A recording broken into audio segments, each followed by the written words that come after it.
Hey everyone, and welcome back to AI.Code.Cast. It's great to be back. We love to jump right in, so let's get straight into today's challenge. Absolutely. Today is all about prefixes. Prefixes, okay. Yeah. So what's the problem we're trying to solve?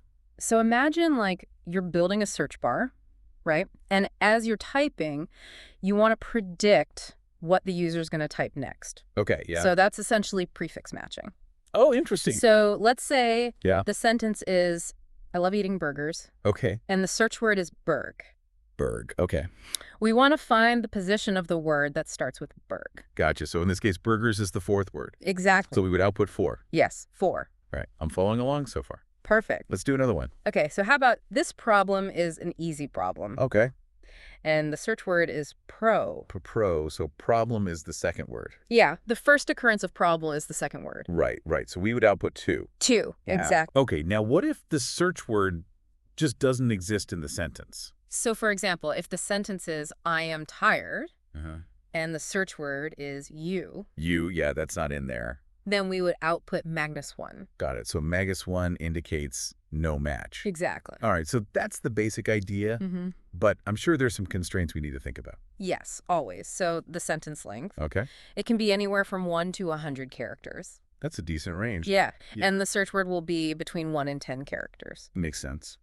And to make things simpler, we're just going to use lowercase English letters and spaces. All right, so no need to worry about uppercase or special characters. Right.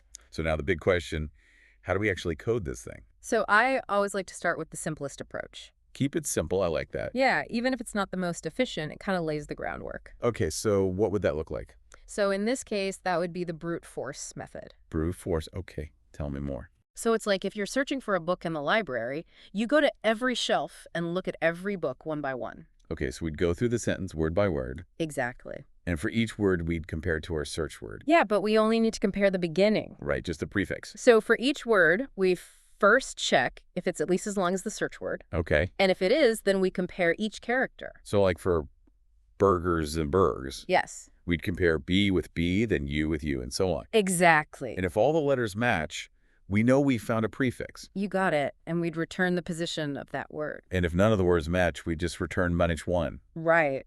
This seems pretty straightforward, but I have a feeling it's not the most efficient way to do it. You're right to be skeptical. Brute force can be a bit slow. So what are the downsides here?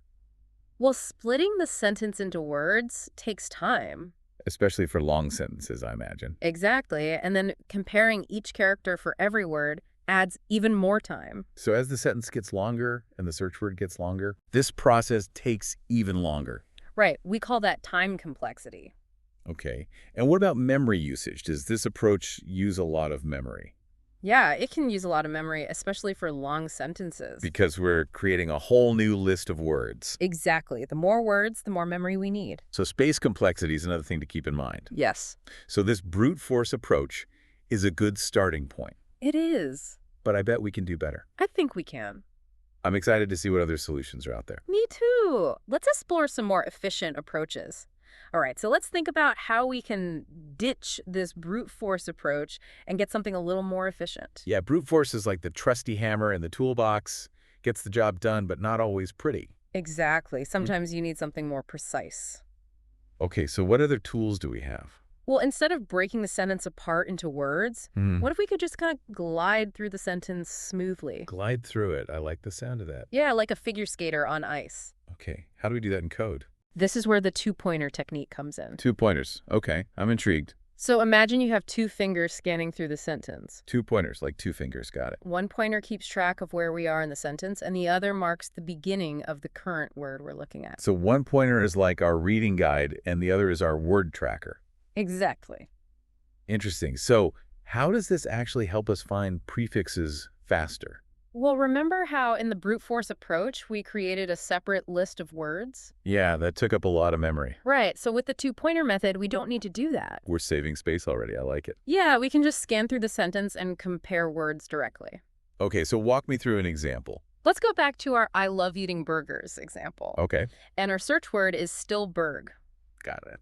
So we start with both pointers at the very beginning of the sentence. So both pointers are at position 0, pointing to the I. Exactly. The first pointer, we'll call it current index, is going to move character by character through the sentence. And the second pointer, current word position, is going to keep track of which word we're on. So right now, current word position would be 1 because we're at the first word. You got it. Okay. So as current index moves along, we're basically looking for spaces. Right. Spaces tell us when a word ends. And every time we hit a space, Yeah. we increment current word position to the next word. So in our example, current index would hit the space after I, and current word position would become 2. Right. And then current index keeps moving until it hits the L in love. Makes sense. Now, before we move on to the next word, we need to check if the current word, in this case I, is even long enough to be a prefix match.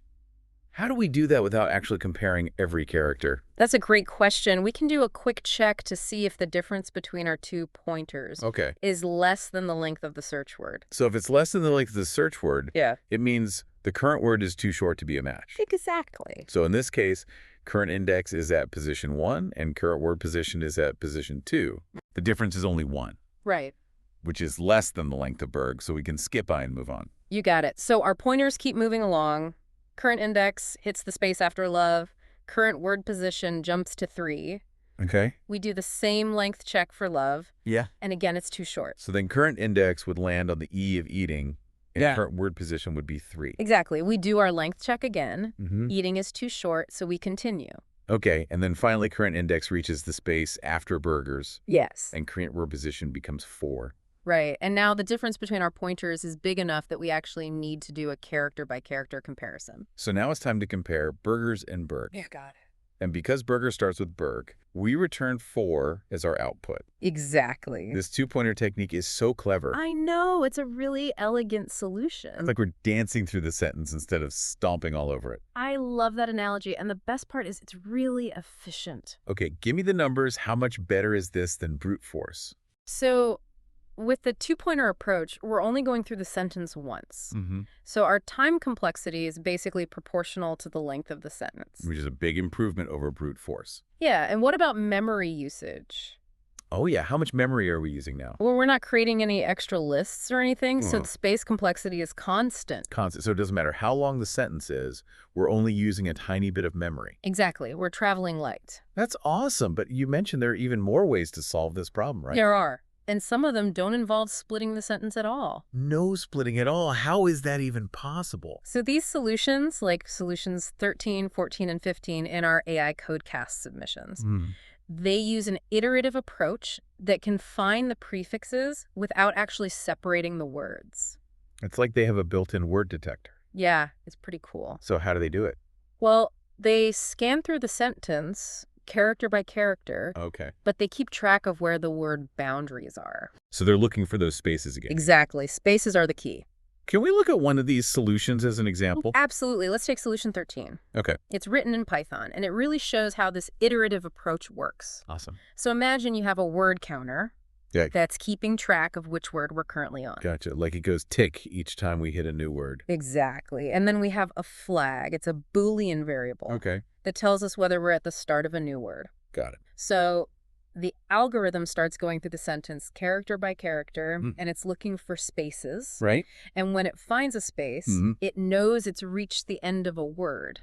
Okay. So it increments the word counter to the next word, and it sets the flag to true because we're at the beginning of a new word. So it's like planting a flag every time we find a new word. Exactly. This is pretty cool. What happens next? Okay, so now if our flag is true, meaning we're at the start of a word, and the current character matches the first character of our search word, Okay. then the algorithm kicks into detective mode. Detective mode, I like. It starts comparing the current word character by character with the search word. And if all the characters match, We found a prefix, we found it, and the algorithm returns the word counter. which tells us the position of the prefix in the sentence. Exactly. What if the algorithm doesn't find a match? Then it returns -1, which means the search word isn't a prefix of any of the words. So our detective comes up empty-handed. Yeah, but at least we know it's not there. Right. This solution 13 is really neat, but how does it compare to the other methods in terms of efficiency? So this iterative approach has a worst-case time complexity of O of n times m. Where n is the length of the sentence and m is the length of the search word. You got it. So in the worst case, it might have to compare every character of the search word with every possible starting position in the sentence. Right. But isn't that similar to the brute force approach? It seems similar, but there's a key difference. Okay, what is it? Remember how brute force creates a separate list of words? Yeah.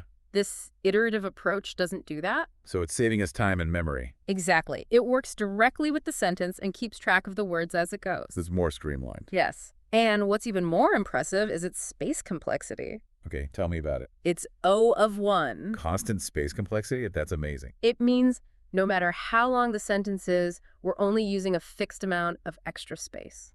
So it's efficient in both time and space. Exactly. This is making me think, should we always aim for that O of 1 space complexity? Well, it's definitely a good goal, especially when you're working with large data sets. Okay. But it's not always the only thing to consider.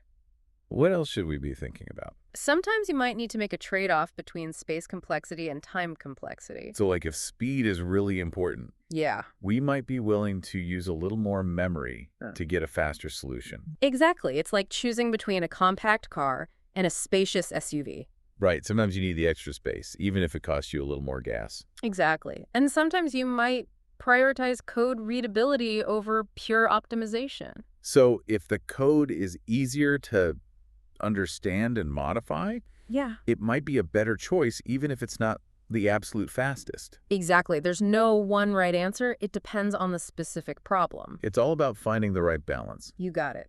Now, I'm curious about those other solutions you mentioned, solutions 14 and 15. Yeah. You said they also avoid splitting the sentence, but they have some variations. Right. So solutions 14 and 15, they're implemented in C++ and JavaScript. Okay. And they both use this same iterative approach, but they have slightly different implementations. It's like hearing the same song played on different instruments. That's a great way to put it. Each language has its own style and quirks. So it's like different chefs using the same ingredients to make different versions of a dish. Exactly. And just like those dishes, these solutions all achieve the same result. They find prefixes efficiently without splitting the sentence. And they both have that O of n times m time complexity in the worst case. And that beautiful O of 1 space complexity. Yes. It's amazing how many different ways we can solve this prefix searching problem. It is. It shows how creative and flexible algorithms can be. From brute force to two-pointers to these iterative solutions, we've seen a whole range of techniques. And each approach has its own strengths and weaknesses. It's all about choosing the right tool for the job. Exactly. So we've really dug deep into this prefix searching problem, haven't we? We have. It's been quite a journey. And you know, one thing that's really stuck with me is how important that space complexity is.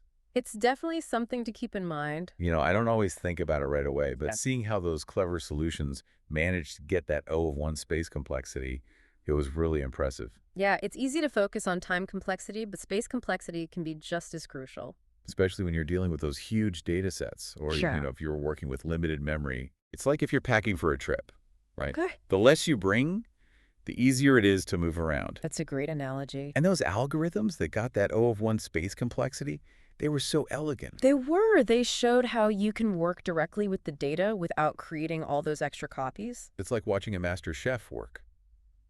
You know, Yeah, they can create these amazing dishes with just a few simple tools. that's a great way to put it. But like you said before, space complexity is just one piece of the puzzle. Right. It's all about balance. Sometimes you have to make those trade-offs, right? Absolutely. Or you sacrifice a little bit of space to get some extra speed. Mm-hmm. Or maybe you want to make the code easier to read, even if it's not the absolute fastest. It all depends on what's important for that particular problem. Right, there's no one right answer. Exactly. Well, I think we've come to the end of our prefix searching adventure. It's been a good one. We've explored so many different solutions, We have. from brute force to two-pointers to those really clever iterative approaches.